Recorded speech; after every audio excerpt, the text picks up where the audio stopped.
welcome back to The Mill, a podcast brought to you by Mill & Co. My name is Rachel Ballatori. I'm the founder and CEO of Mill & Co. This month, our podcast episodes are all about Mental Health Awareness Month, which is the month of May. Today, I am so excited to have a very dear friend, Flo Nicolas, joining us. She's the Chief Operating Officer and co-founder of DEI Directive, as well as the founder of the Get Tech Smart TV show. Flo, very happy to have you here today. Well, I'm glad to be here. And are we in May already or are we still in April? For everyone watching, we recorded this in April and then we post it live in May. Yes, Efficiency. I get it. I get it. I know. I do the same thing with my show. Well, speaking of your show, Flo, I'd love for you to tell us a little bit about it and its mission, and then, just briefly touch on some trends that you're noticing in the STEM field. Yeah, well, thank you for the opportunity to talk about my show. It's my pride and joy, my other little baby. The reason why I created the show was I just saw, kind of like a gap in terms of just how we're putting a spotlight on, the technology and innovation that's being created right here in New Hampshire. I see everything going on around the world in Texas, Atlanta, and in Silicon Valley. And I really want to do my part as someone who I consider myself as a techie to really put a spotlight on our wonderful emerging tech scene here in New Hampshire. However, I also wanted to really also put a spotlight on the need for more diversity in tech, for more women and people of color in the tech industry, especially right here in New Hampshire. I think that's such an important mission. I think when a lot of people, you and I have talked about this a lot, when a lot of people think of New Hampshire, they think one thing, white male. And it's not what the state is. There's so much Right. more diversity in the state than people even realize. No, I agree 100%. I mean, I've managed to find communities of young professionals, some that are in tech, some that are in other industries, and I consider them the underdogs, who definitely desperately need a spotlight and the more opportunities to get into some of these tech companies that are located right here in New Hampshire. Yeah, that's great, Flo. I'm so happy that you're an advocate and ally for women, minorities, especially in the tech space in New Hampshire. And speaking of the tech space, how do you think mental health impacts those in that field specifically? And why is it an important issue to be addressed? Yeah, the tech industry is a very growing industry, depending on what your role is. I know for me, having been in corporate technology operations, overseeing multi-million dollar projects, it was so stressful.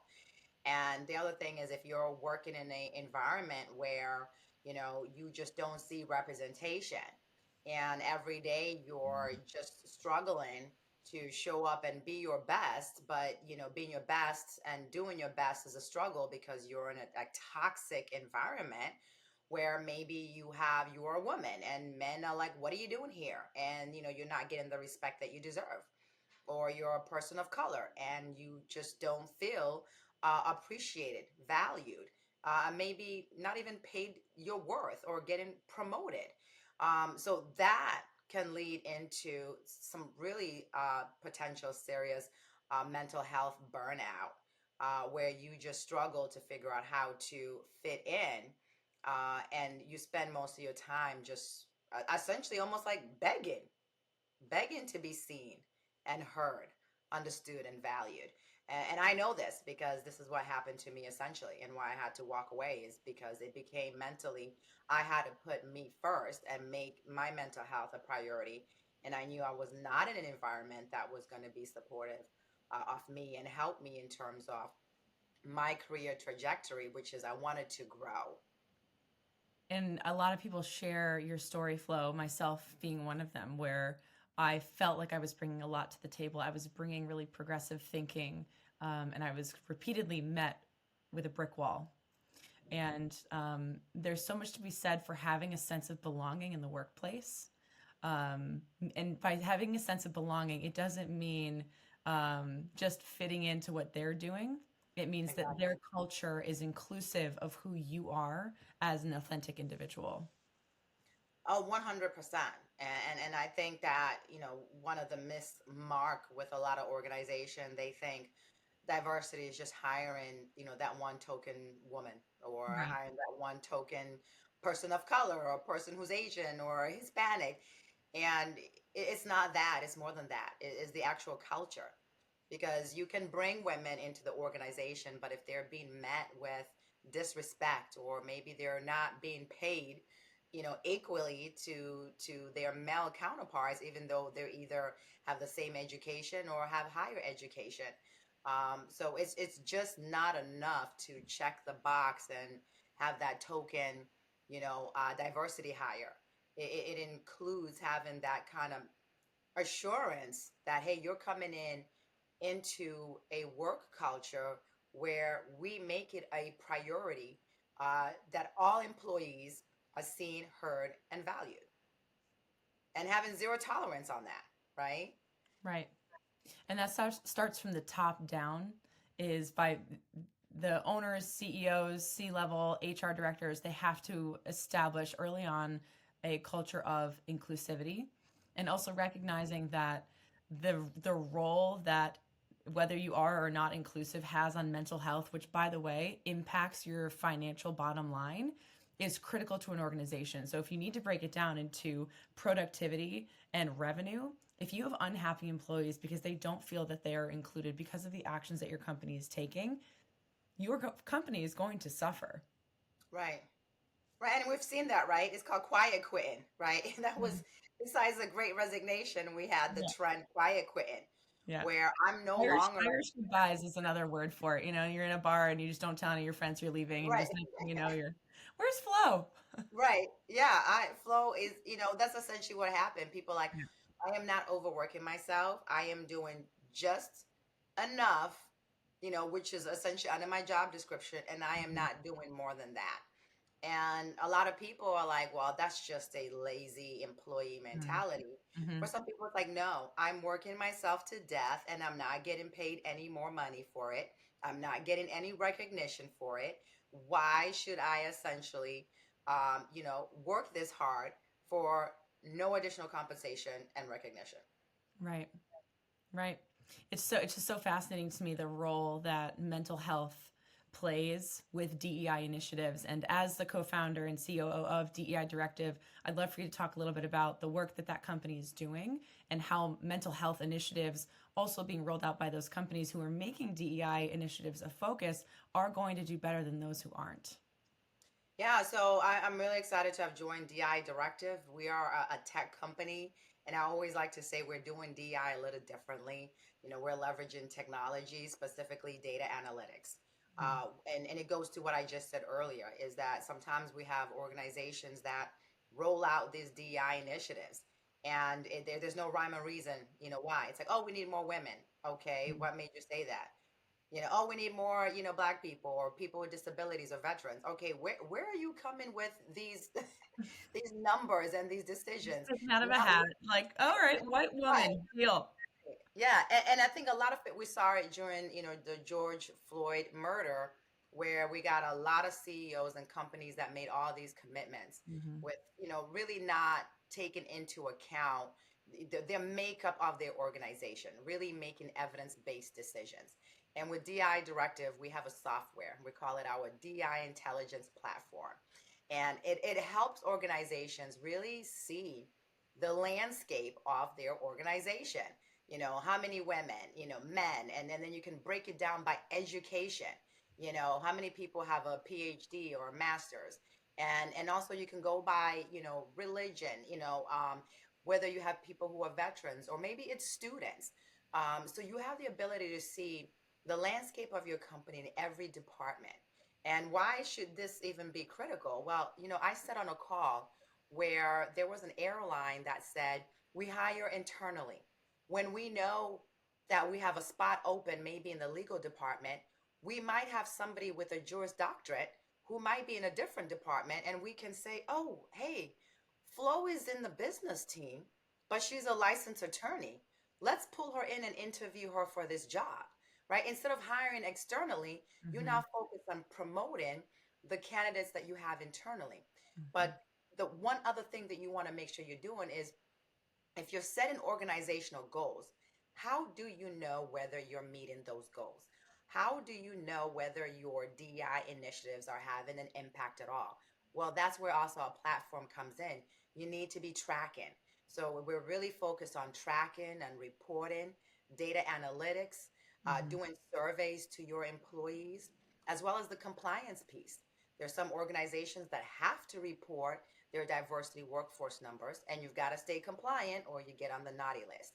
And we also have a robust e-learning DEI on-demand training library where managers can assign employees training videos, or it could be a company-wide initiative. Hey, we're gonna stick to getting DEI training, and you have it right there in the DEI Directive library. So we've essentially created an end-to-end comprehensive DEI data analytics platforms. This helps companies stay on track of their DEI initiatives and launch and implement them, successfully. So that's one of the things that we're working on. Now, the mental health aspect of it is what we just talked about. I can't tell you how exhausting it is sometimes, just as a woman, right? Just as a woman, uh, to sometimes have conversations where people essentially have to explain things to you, like, you have half a brain, and top that, I can add, being a woman of color and, Hmm. telling people, oh, I'm working on this project. And I get questioned like, oh, do you have the qualifications for that? It's Mm. like, oh no, I only like have a Juris Doctorate and have over 10 years experience. I don't know. Exactly. So that adds that constant, Yeah. almost belittling and Yeah. being degraded, um, really puts a toll on self-esteem, Hmm. confidence, where you could really enter into depressions where you don't feel like you're worthy. So there's that aspect where, yeah, we also have to train uh, organizations to understand that, yeah, it's great to collect that data, but you got to leverage it to do Hmm. good, to make your organization a place where you prioritize diversity. In addition, when you create a sense of belonging, you take off some of the burdens that Mm. some people have of just trying to show up and be authentic, just be them, no matter who they are, what they look like, or whether if they have an accent or not. So DEI and mental health definitely correlate. I totally agree. And I'll share a personal story. Recently, we were dealing with a prospective client, and I was asked why I didn't have an MBA. Yeah. I've been in business. I've owned my company for 5 years. I've worked since even during high school and college, but I have been working professionally with a bachelor's degree and a bachelor's degree and a minor since 2012. Um, 45 plus happy clients, tons of referrals, various accolades that I won't list out of, you know, we don't have enough time. Right. And I'm on this call and I'm being asked why, not if I have, which is also to me an offensive question, but why I don't have one, insinuating that I am not qualified because I do not have an MBA. And my Yeah. response was that rather than put myself into crippling debt, I decided to get into the workforce and gain real life experience and was profitable within 16 days. Um, but I'd be lying to you if I said that that didn't hurt my self esteem, if that didn't feed the imposter syndrome that I, as many founders, especially female founders, struggle with. And it took me about 2 days to really kind of get out of this, like, wow, I disbelief, anger, frustration, self-doubt. And I know that I'm not alone in going through experiences like that. That's just one that had happened to me recently. um, but I came out of it feeling really great because I reflect on the people that do respect me, the clients that do work with us, the amazing work that we are producing on behalf of our clients and ourselves.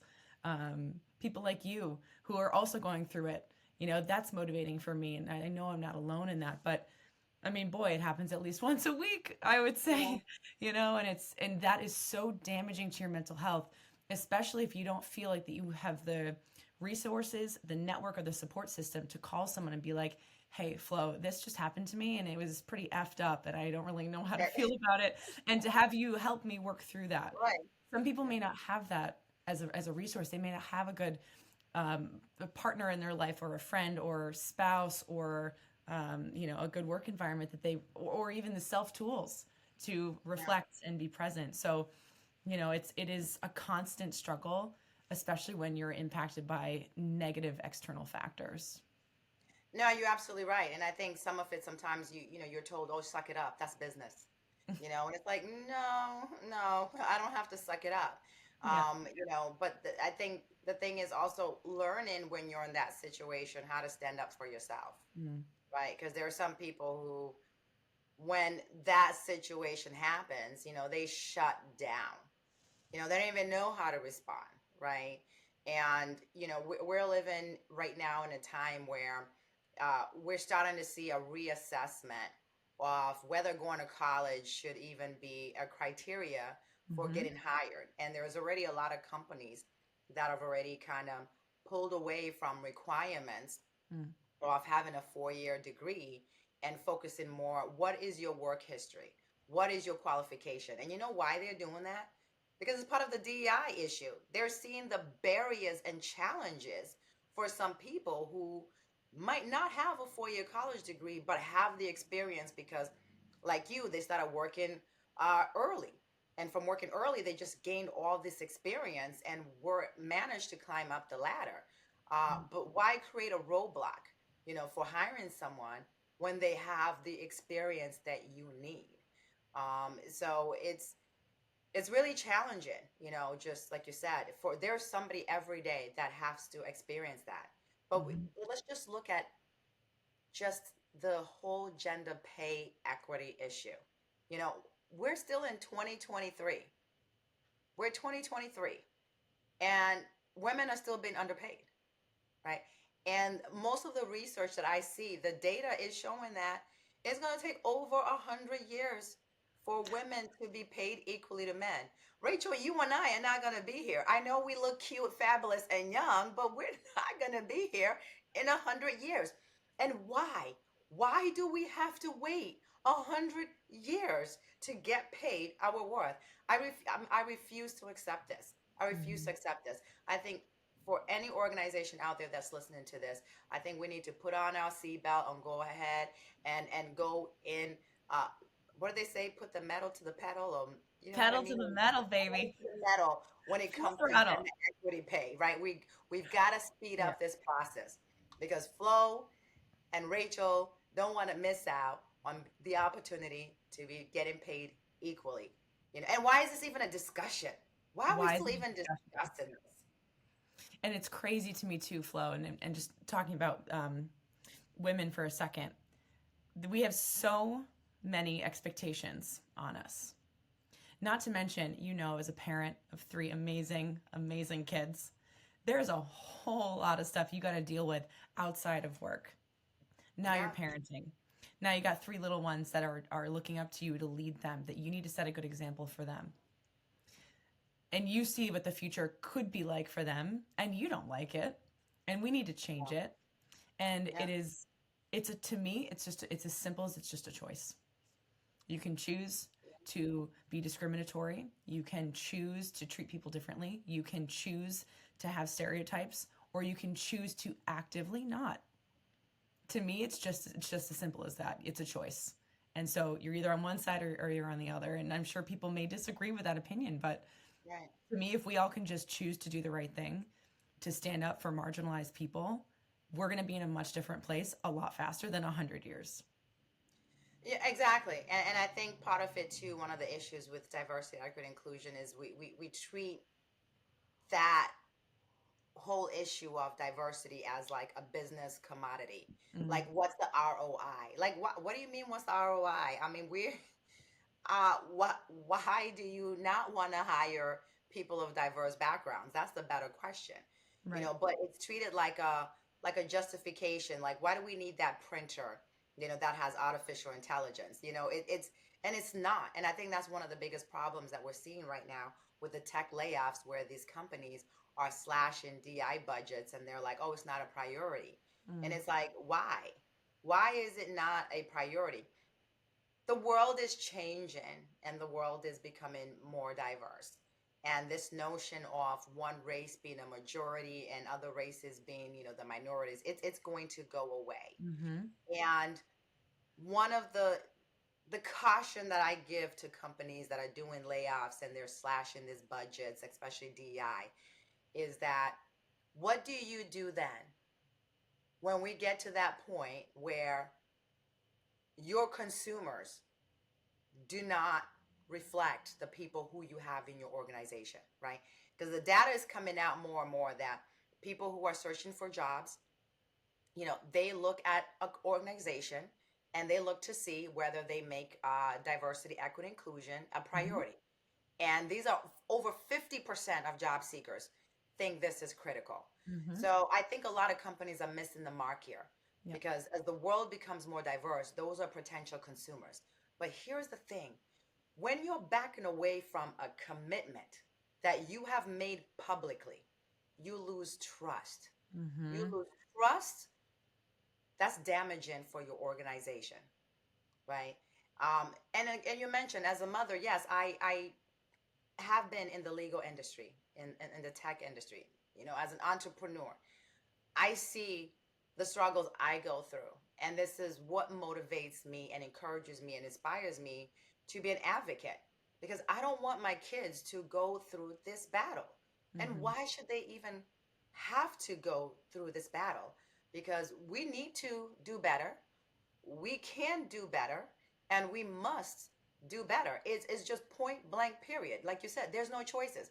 Oh, but Flo, we're gonna lose sponsors and donors if we start talking about, Yeah. diversity, equity, inclusion. Huh? And it's like, okay, so what? Then maybe those people don't align with your objective, right? Mhm. Your mission statement on your website says diversity, equity, inclusion. Right. If you are not aligning with that mission statement, then please hit the delete button and take that off your website. Right. I think that's a big piece, and you're right. Like all the layoffs and all these individuals that are looking for jobs, their mental health is quickly diminishing because they're feeling defeated because they can't get back into the workforce. And then they're looking at companies who aren't making DEI a focus. They don't feel like they have a sense of belonging. And not Right. having a sense of belonging as a human being, we're a very social species. Not feeling like we belong is one of the most detrimental things to our mental health. You're right. Isolation, we all experienced this during the pandemic. That's physical isolation. This is like mental and emotional and career isolation is just as damaging. So we've got a lot of work to do, but I'm optimistic with companies like yours, the DEI directive, that we can start to turn the tide of this around in a major way. Yeah, and I agree. And I want to say that I'm going out to these DEI events and conferences that have been held by various organizations here in New Hampshire. And I can honestly say that I'm proud of a lot of companies here in Mhm. New Hampshire who are out here, really making DEI a priority. And there's some organizations that, uh, Delta Dental, here in New Hampshire, that have been doing DEI before, it became this buzzword during Mhm. George Floyd. There's like, hey, Mhm. we've been doing this for over 20 years. Like for us, Yeah. this is not a trend. We're not trying to be woke. We're Yeah. doing it because, it's what's right. It's what's right. So yes, I'm happy you pointed that out. That there are organizations that are making it a priority to create safe places in the workplace where people can have a sense of belonging and they don't feel afraid to come into work because they're going to be terrorized by their other colleagues because they're part of the LGBT community, or they're transgender, or they're a woman, or they're Asian. It's creating safe workplaces. And again, the DEI and the mental health definitely correlate because when you are afraid to show up to work because you just can't be yourself, that's damaging on somebody's mental health. Right. And then there's a really important piece of belonging, which is also being seen. Because I was having this conversation with someone recently, and they were like, "It's like we all need blinders on," and I was like, "I actually don't agree. I think that we need to see and acknowledge that people are different, and then accept them for who they are, versus just saying like, I don't see color, I don't see gender, I don't see age, I don't see title."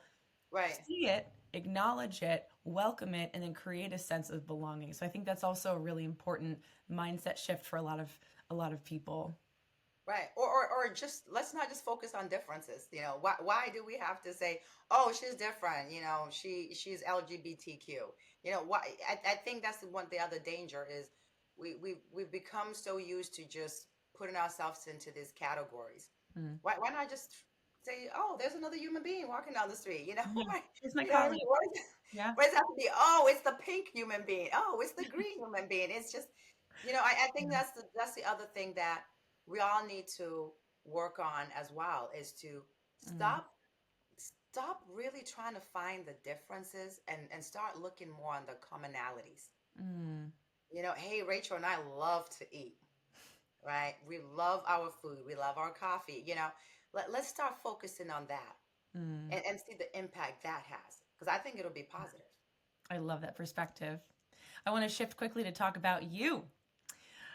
How does the topic of mental health impact your work on a daily basis? And talk me through some things that you do to work on your mental health. Yeah, I think for me to really preserve my mental health is to learn when to say no Mm. and learn when to create boundaries. I think as entrepreneurs, it's like there's a mentality of, the hustle culture, where, you want to do everything. I want to be at every event. You and I were just talking about a breakfast you went to this morning. I'm like, wait a minute, I wanted to go, but Mm. maybe it was not meant for me to go because I need to slow down, Mm. right? Last Mm. week I had back to back events. And and what happened as a result is I was burnt out, Mm. tired. Now I'm fighting like, a little cold. So I think the other thing is listening to my body, right? Sometimes you want to tell yourself you're okay, right? You want to be strong. You want to power through like a champion. And that's not always realistic. And learning to say, you know what? No, I can't do that meeting. No, I can't take on that project because when you burn out, it's like a domino impact. And as a wife and a mother, that means that now it's not just my business that's hurting because I'm burnt out and I can't, really be productive, but also who suffers are going to be my children, and my husband and my friends because I'm not going to be able to be present, right? Because I'm exhausted. I've burnt myself out. So and one of the biggest things I'll also say in terms of the Black community and just people of color in general is it's okay to not be okay. And it's okay to go to therapy.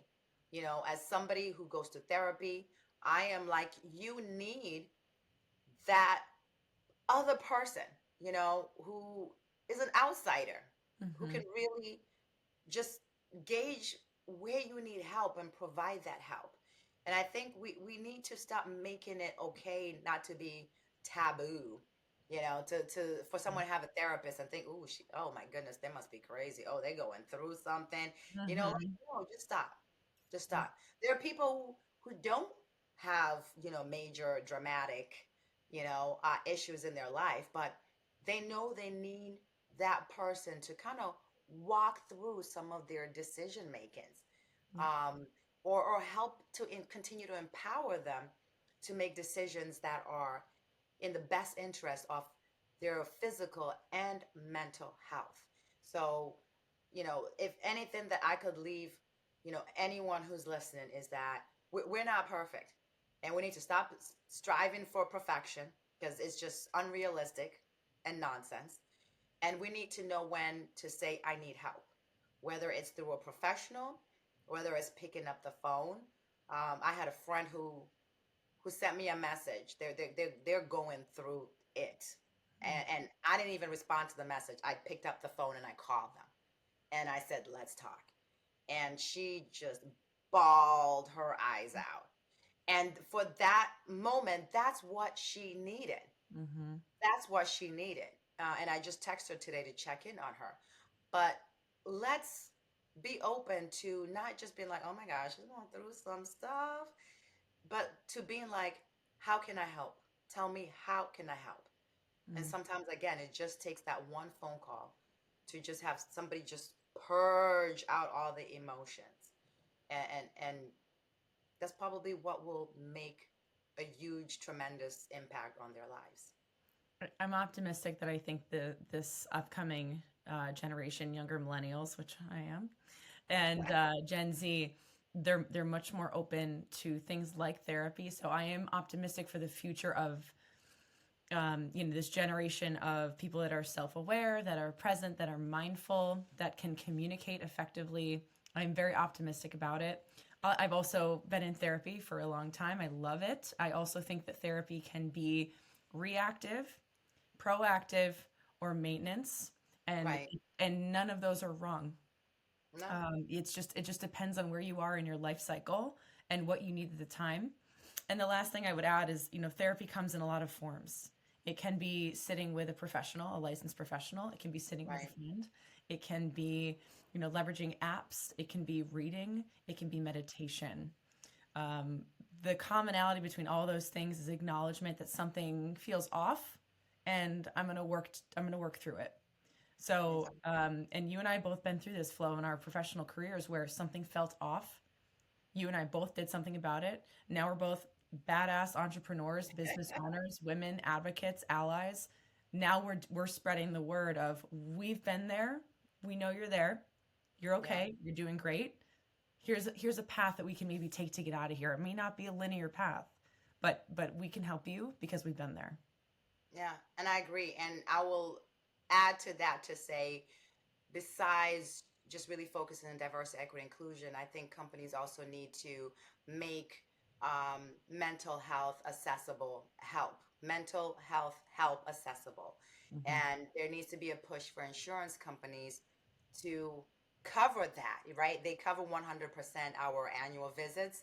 And I think that there needs to be more of a coverage on that part, because there's some insurance companies that they'll give the healthcare discount, but you have to pay out of pocket, meet your deductible, which for some people the deductible can be $10,000 to $5,000, and it's ridiculous because this is why some people might not seek help because they don't have the funds to do so. So Right. that's my next mission, is to, while I'm pushing for diversity, equity, inclusion, is I want to push for access to mental health help, because that's one thing that I'm kind of noticing might be a potential challenge to people who really need it.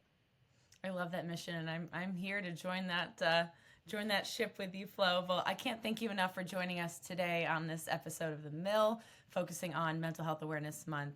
Thank you all so much for watching. If you'd like to learn more about DEI Directive or get tech smart, please go check out Flo Nicolas on LinkedIn. If you'd like to see our other episodes from The Mill, you can also check us out on LinkedIn or on our websites under the Insights page. Thank you all so much. Flo, I can't thank you enough for coming on today. Well, thank you for having me. Mwah.